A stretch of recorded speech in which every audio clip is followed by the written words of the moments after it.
relation between molar specific heat of gas at constant pressure.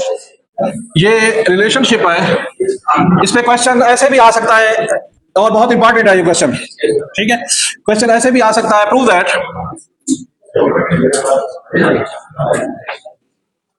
molar specific heat at constant pressure is greater than molar specific heat at constant volume। ये prove करना है। ठीक है, या what is the relationship, question what is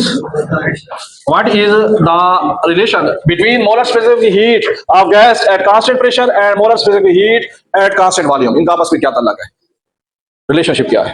या यूं भी आ सकता है अगला क्वेश्चन कि आपके पास फाइनल इक्वेशंस क्या निकलेंगी, C P minus C V is equal to R, general gas constant. Prove that, इसको प्रूव करना होगा आपने। तो ये तीन तरह के क्वेश्चन इस पे बन सकते हैं इस क्वेश्चन में। अब हम पिछला जो नॉलेज है हमारा स्पेसिफिक हीट का, वही हम यूज करते हैं। ठीक है, कि consider a gas enclosed in a cylinder having non-conducting walls, conducting base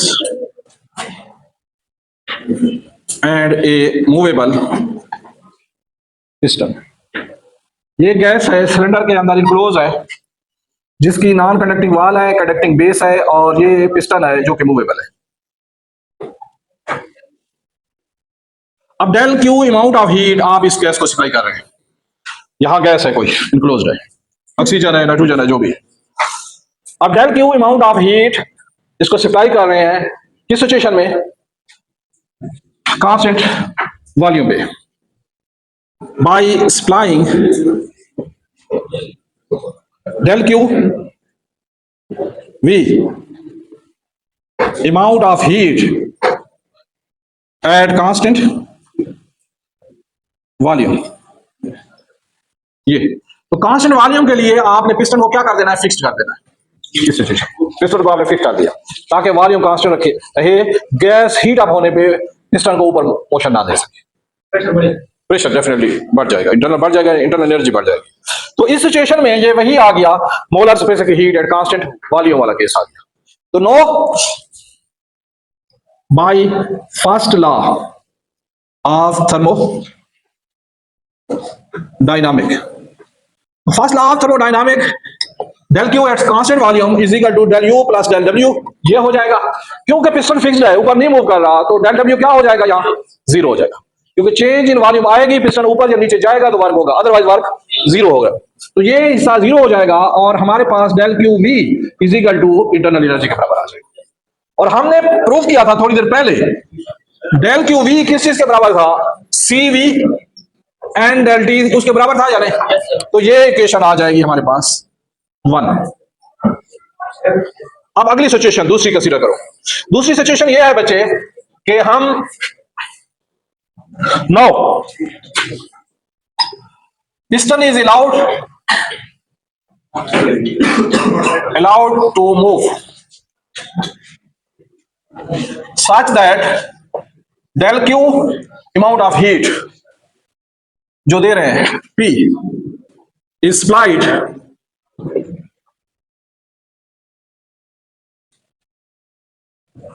to gas at constant, क्या हो जाएगा बच्चे, प्रेशर, कांस्टेंट प्रेशर पे।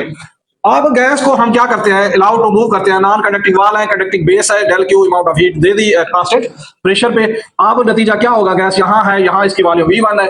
अगले स्टेप में क्या हो जाएगा बच्चे, ये पिस्टन को अलाउ किया तो ये यहाँ से एक्सपेंड होकर पिस्टन इधर चला जाएगा, तो del V change in volume आ जाएगी और del Q amount of heat नीचे से इसको मिल जाएगी।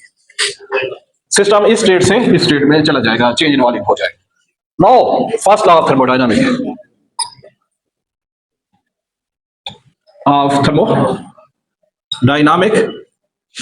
will be, first law of thermodynamics यहाँ applied amount of heat at constant pressure किस चीज के बराबर होगी?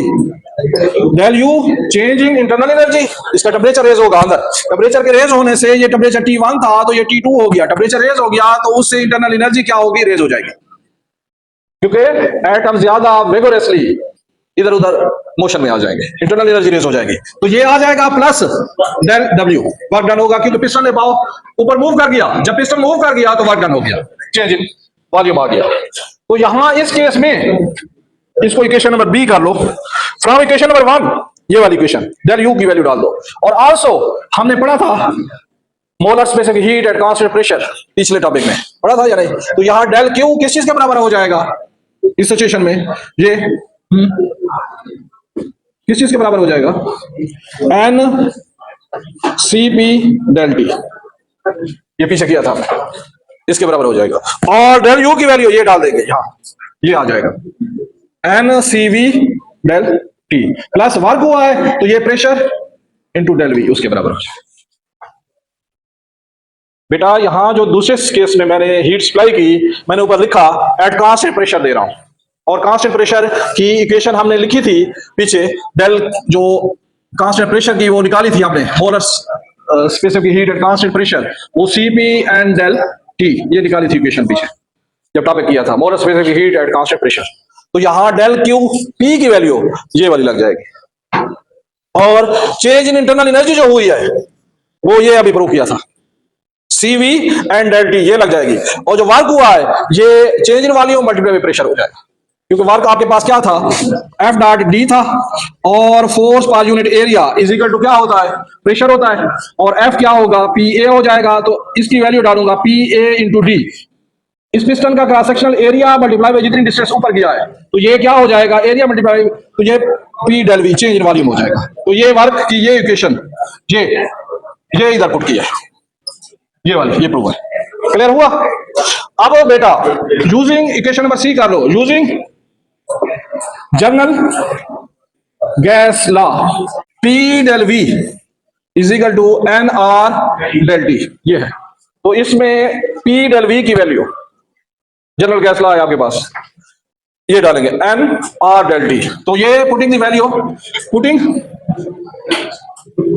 इन इक्वेशन नंबर सी में डालते हैं, तो n C P del T is equal to n C V del T plus n R del T, ये आ जाएगा। तो बच्चों एन और डेल टी और आर हर जगह कॉमन खड़ा है, अंडरलाइन किया मैंने, तो इसको कॉमन ले लेंगे, दाएं और बाएं और काट देंगे, ये आ जाएगा n del T C P is equal to n del T into C V plus क्या हो जाएगा? आर। अब ये और ये कैंसल, तो आपके पास CV को इधर ले आओ, CP minus CV is equal to R आ गया, ये एक प्रूव हो गया, प्रूव्ड। ये करना था कि CP minus CV molar specific heat at constant pressure minus molar specific heat at constant volume is equal to general gas constant, R के बराबर आ गया, ये प्रूव हो गया।